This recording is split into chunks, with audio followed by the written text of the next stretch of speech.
This is the Kitchen Sink WP Podcast, episode 467. I program my own computer. We have a server crash, 404 error, page not found, links aren't working, system is crashing, system is crashing, system is crashing. Your old HTML website, barely alive. We have the technology. We have WordPress. A new website, better than it was before. Better, stronger, faster.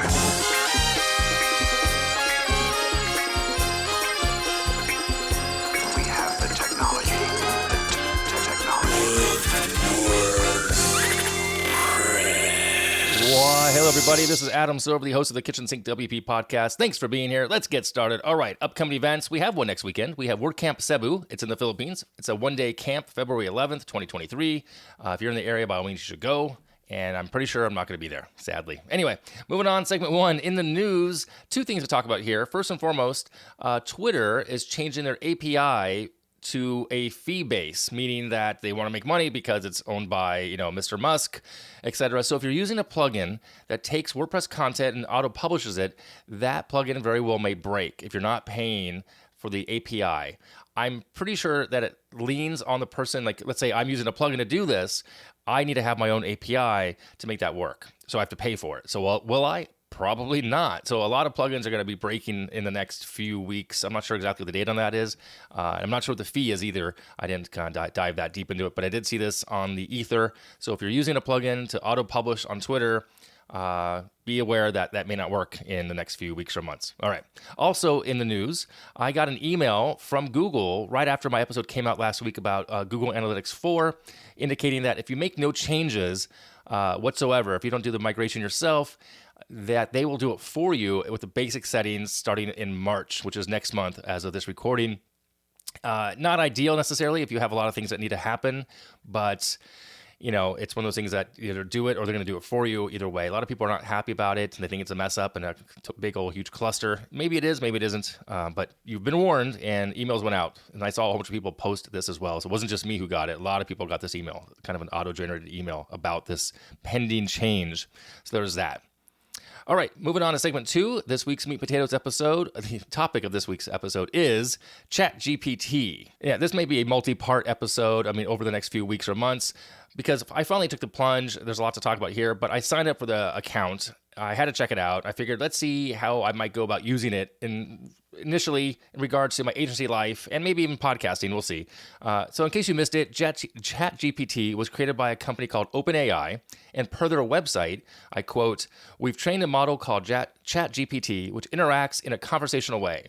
The dialogue format makes it possible for ChatGPT to answer follow-up questions, admit its mistakes, challenge incorrect premises, and reject inappropriate results.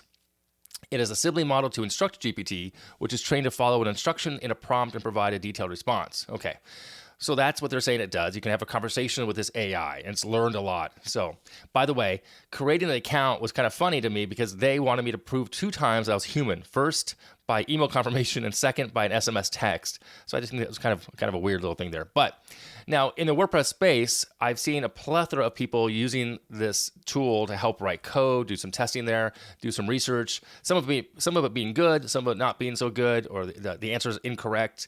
There have been some songs written, poems written, TV scripts apparently, etc. But none of those things were pertaining to what I was looking at the moment. My day-to-day revolves around ideation and business development on the agency side of my life. So with that, I went to it and I asked some basic questions to help me possibly do some lead generations and content. So I started first and foremost with the request of a sales letter. I asked the question, quote, "Write a sales letter targeting law firms who might need a new website," end quote. What I got back was kind of shocking in a good way and scary because I've done this already. I have a whole a series of emails to potential leads, as a lead generation is what I do. And it took me some time to write all this out in the past, a couple years ago. In this case, it wrote this out in literally no time. And it says, "Dear," you enter the law firm. So it has some brackets in there, like you would replace certain information. So, "Dear law firm, we hope this letter finds you well at my company name," let's say at Concierge WP. "We specialize in creating cutting-edge websites for law firms just like yours. We understand that a website is more than just digital presence. It's a powerful tool showcasing your expertise, attract new clients, and build trust with potential clients. That's why we design websites that are not only visually stunning, but also user-friendly and optimized for search engines." It goes on.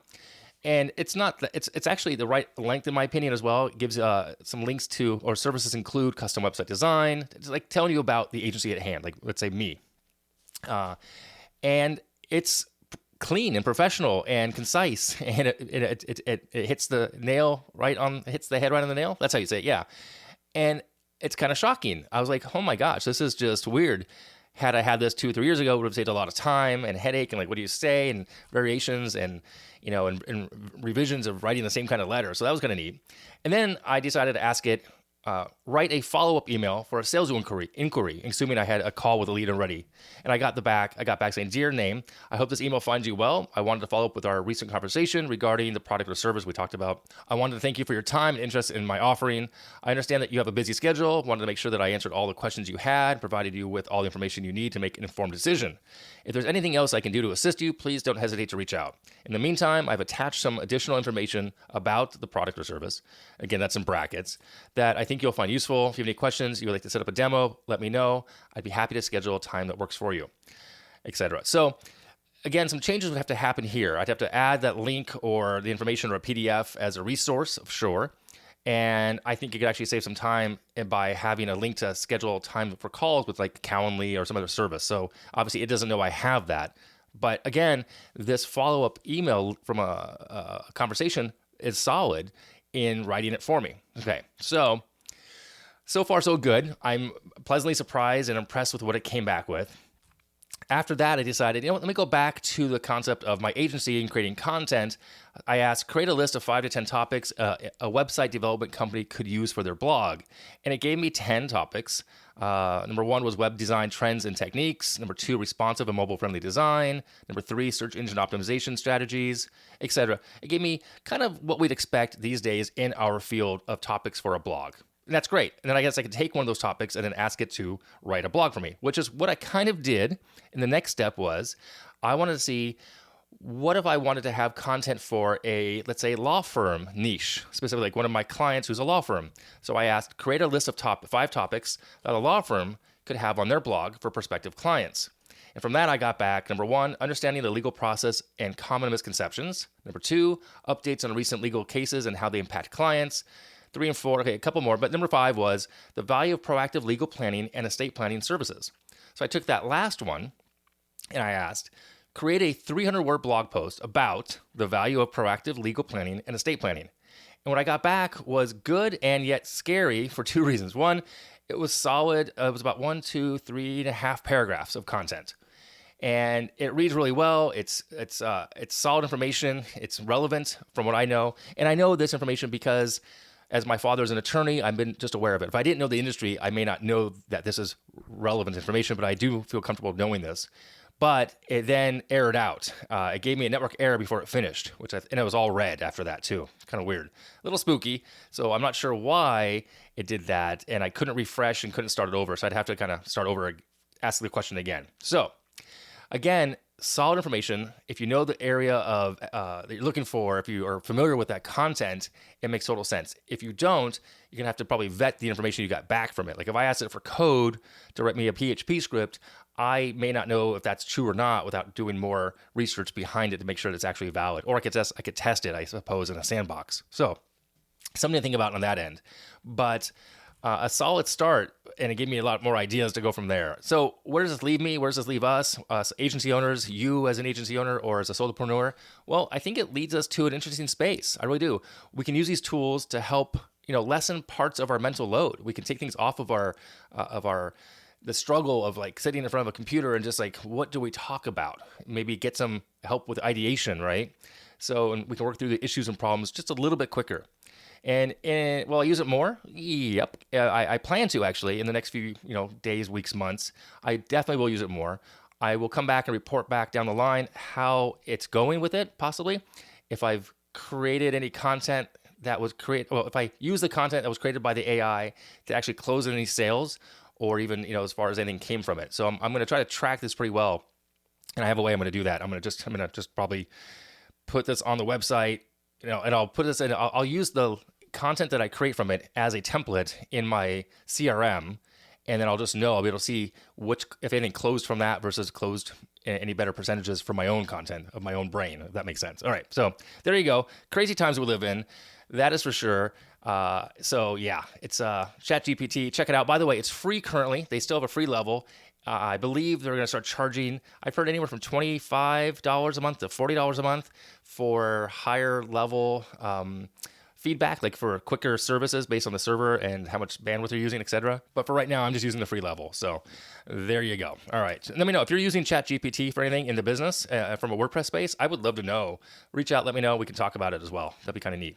All right, moving on. Segment 3, tip and tool of the week. This week's tip, it's a tool actually. I'm not sure where I found this. I might have seen this online somewhere. It's called Hypefurry.com. It's a Twitter tool, ironically, going back to Twitter earlier. It's a personal assistant. It's kind of like a Hootsuite, but it lets you have auto threads. It lets you pick, schedule tweets out and whatnot. It's a free level, and there's a paid level, of course. It's over at hypefurry.com. Is that the right? Yeah, I think so. Yeah, Hypefurry, HYPEFURY.com. I signed up for it. I'm using it as a test for another client brand that they have, seeing if we can't just kind of automate some stuff and repurpose and kind of just keep going and have a better content schedule to get things out on Twitter for that brand specifically. So if you want, check it out. By all means, hypefurry.com. I have no connection to them whatsoever. So that is it for this week. Let me wrap it up here. If you have any questions, send it in to adam@kitchensinkwp.com or use the SpeakPipe function on the website. If you want to support the show, it'd be awesome. You come to Patreon. I would really appreciate that. kitchensinkwp.com/Patreon. You could sponsor the show. There's a form on the website. Thanks for listening. See you next week. Now go out and do some awesome things with WordPress. All right? Bye-bye.